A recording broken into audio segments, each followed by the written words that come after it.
Cut Den update. Ito pa ayuda ni Joros Gamboa para sa mga Cut Den fans. And during day off nila, dyan sa Canada. And sila Allen Richard at Catherine Bernardo. And nag-electric scooter sila dyan sa Canada. Kasama si Joros. And nag-enjoy yung tatlo. And nag-ikot-ikot gamit ng electric scooter.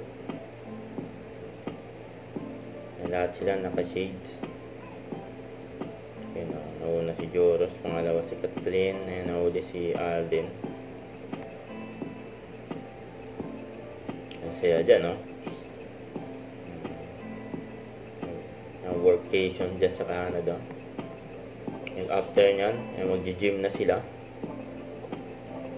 Papagurin nila si Joros Gamboa ng cut din. Ayan, gym bodies.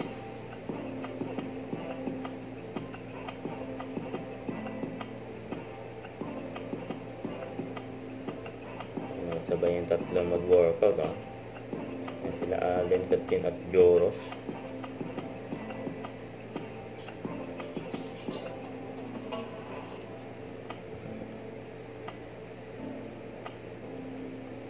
Yan po, sabay ang cut din.